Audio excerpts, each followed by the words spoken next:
안녕하세요. 남인숙 작가예요. 인간관계라는 게 참 중요하면서도 어려워요.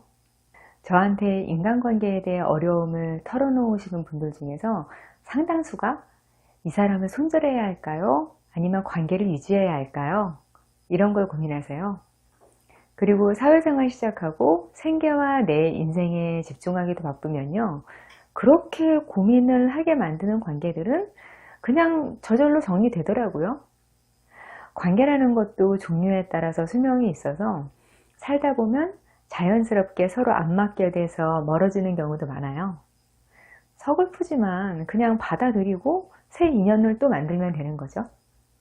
그런데 이런 일이 한두 번이 아니라 너무 반복되는 사람들이 있어요. 그러면 이건 그냥 단순히 인연이 끝났다기보다는 손절을 계속 당하는 사람인 거예요. 그걸 본인이 모르는 경우도 굉장히 많아요. 그냥 딱 봐도 혼자인 거 좋아하고 인간관계가 다 귀찮고 그런 사람도 있어요. 이런 분들은 손절이라기보다는 아예 시작을 안 하거나 쌍방 손절이거나 그런 건데요. 근데 겉보기에 티가 잘 안 나는 사람들도 많거든요.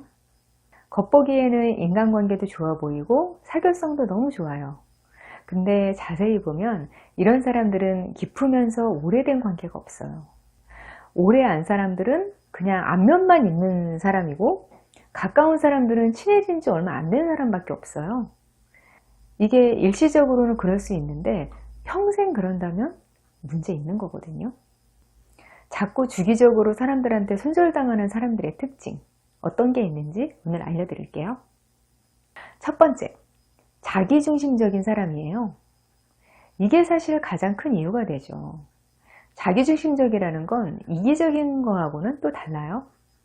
어떤 사람이 친구하고 뭘 먹다가 하나가 남았는데 그걸 물어보지도 않고 자기가 홀랑 먹어요.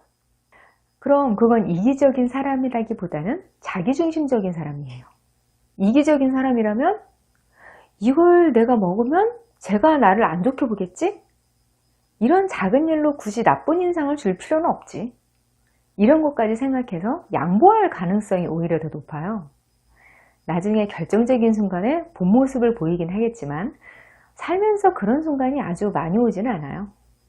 그래서 차라리 이기적인 사람들은 그냥 사람들하고 그럭저럭 잘 지내기도 해요. 그런데 자기중심적인 사람들은 내 이익을 위해서 치밀하게 뭘 생각하기보다는 아예 나 말고는 생각을 못하는 거예요. 왜 그런 사람들 있죠? 이런 상황을 본 적이 있어요. 여러 친구들이 있는 단톡방이 있는데 그 중에 한 친구가 며칠 전에 남자친구가 바람을 피워서 헤어졌어요. 다들 그 친구가 힘든 거 생각해서 자기 연애 얘기나 남편 얘기는 좀 안 하는 분위기였어요. 근데 그중 한 친구가 내 남자친구는 나밖에 모르는데 이런 식으로 자꾸만 자랑을 하는 거예요. 그걸 보고 다른 친구들은 이별한 친구 눈치를 보면서 안다라고 그랬고요. 이런 사람들은 다른 사람의 감정이나 상황을 고려하고 수용할 줄을 모르는 사람인 거예요. 이런 사람들은 자신이 그렇게 말하는 게 왜 잘못된 건지도 몰라요. 이런 면들을 반복해서 보게 되면 주변 사람들은 깨닫게 되는 거죠. 이 사람은 뭔가 잘못되어 있는 사람인 거구나. 말해준다고 이해하거나 고칠 수 있는 사람이 아니구나. 자기중심성은 사실 어린아이들의 특성이에요. 3살짜리 아기가 부모님들이 힘드시니까 반찬이 맛없어도 골고루 먹어야겠군. 이렇게 생각하지는 않잖아요. 그렇다고 자기 이익을 위해서 다른 사람을 희생시켜도 된다는 악의 이런 것도 없고요. 아기들이 다른 사람들을 배려하거나 생각하지 못하는 건 자아가 아직 발달하지 않아서예요. 자신의 자아가 완성이 안 돼서 다른 사람들과 자아를 구분짓지도 못하는 거예요. 내가 좋은 일이면 다른 사람들한테도 좋은 일일 것 같고 딱히 관심이 없기도 하고요. 그래서 자기중심성이 강한 사람들은 어른으로서 건강하게 자아를 성장시키지 못한 사람들이에요.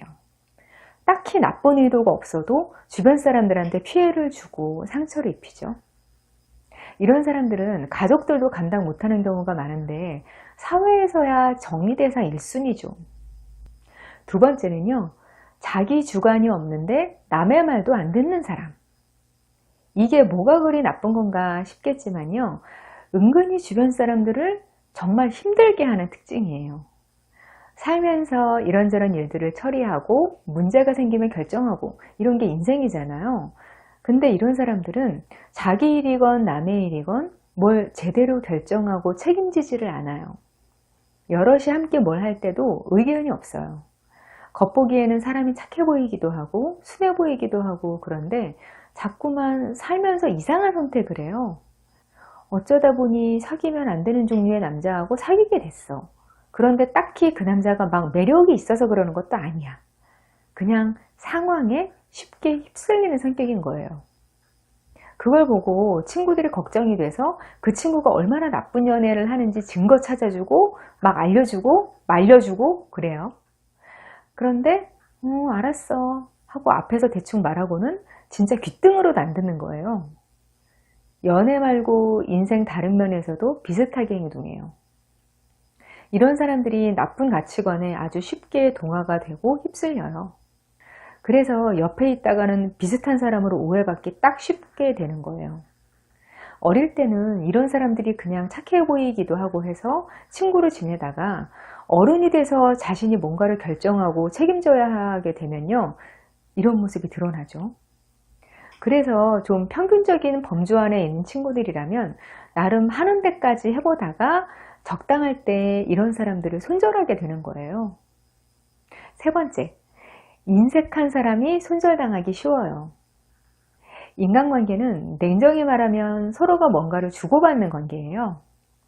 그게 정서적인 걸 수도 있고 실질적인 걸 수도 있어요. 근데 일단 돈에 있어서 사람들한테 너무 인색한 사람은 주변에 사람이 남아날 수가 없어요. 제가 매력 관련한 다른 영상에서 말씀드린 적도 있는데요. 사람들은 인색한 사람들한테 인간적인 매력을 느끼지 못하는 게 보통이거든요. 아주 대표적인 반유혹자 특징이 인색한 사람이에요. 돈이 없는 거하고는 달라요. 행동하는 걸 보면 그건 누구나 구분할 수 있어요. 아, 저 사람은 나한테 돈 10,000원도 쓰기 싫은 사람이구나. 이런 생각을 하면서 내 시간과 에너지를 쓰면서 관계를 유지할 사람은 없죠. 근데 여기에도 예외가 있는데요. 돈에 집착이 심해서 돈 빼고 다른 건 다 해주는 사람들이 간혹 있어요. 돈 대신 자기 노동력으로 마음을 대신하는 거예요. 이런 분들은 돈으로만 마음을 보이기에는 성의가 없지 이렇게 생각하는 사람들하고도 또 달라요. 이런 분들은 돈 쓰는 걸 너무 싫어하지만 그래도 성의는 보이니까 관계는 그런대로 유지는 하죠. 근데 관계를 깊게 그리고 넓게 원하는 만큼 유지하기는 어렵더라고요. 네 번째는 바로 에너지 뱀파이어예요. 다른 말로는 감정의 쓰레기통 취급을 한다 이런 표현도 있죠. 항상 같은 상황을 부정적인 방향으로 해석하는 사람들이 있어요. 물론 모든 사람들이 마냥 긍정적이고 행복할 수는 없죠. 기분이라는 게 마음대로 되는 것도 아니고 인생 뜻대로 다 되는 것도 아니고요. 근데 평범한 사람들은 안 좋은 일이 있어도 웬만하면 그냥 자기 안에서 소화를 해요. 그리고 자신의 나쁜 기분이 다른 사람한테까지 전염될까 봐 다른 사람들을 생각해서 좀 조심하죠. 가까운 사이면 안 좋은 상황까지는 이야기해도 심하게 신세한탄하지는 않아요. 힘든 건 맞지만 뭐 어떻게든 되겠지. 이 정도 선에서들 말하곤 해요. 근데 이 에너지 뱀파이어들은 주변 사람 중 누군가가 이야기를 좀 들어준다 싶으면 한없이 부정적인 신세한탄을 해요. 원래 남의 말을 듣는다는 것 자체가 말하는 것보다 에너지가 많이 드는 일이에요. 말을 들을 때 쓰는 뇌세포가 말을 할 때 쓰는 뇌세포 개수의 3배라고 해요. 좋은 말을 들어도 뇌세포가 피곤해질 텐데 나쁜 에너지가 막 뿜어져 나오는 말을 수시로 듣게 되면 어떻게 될까요? 듣는 사람들 입장에서는 고문이 따로 없는 거예요. 근데 에너지 뱀파이어들 공통적인 특징이 하나 있어요.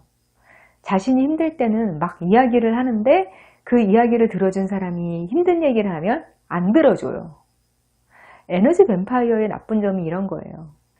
결국은 상대를 하나의 도구로 이용하는 셈인데 이야기를 주고받는 거 말고 다른 면에서 이 사람이 진심을 교환할 가능성이 희박한 거죠. 무엇보다 부정적인 말을 너무 많이 하고 많이 듣고 이런 건 서로의 인생에 너무 피해가 커요. 사람의 심리와 행동은 서로 상호작용을 해요. 그래서 사람들은 말하는 대로 살게 되는데요. 부정적인 말을 많이 주고받게 되면 안 좋은 방향으로 인생이 흘러가게 돼요. 5번째, 말실수 잘하는 사람. 예전에 써니라는 영화를 본 적이 있어요. 거기서 고등학교 시절을 함께하는 친구들이 나오는데 서로 막 욕을 하고 그러더라고요. 그게 영화로서 재미있어 보이기도 하고 그렇게 막말을 해도 될 만큼 허물없는 친구 사이가 좀 부러워 보였어요.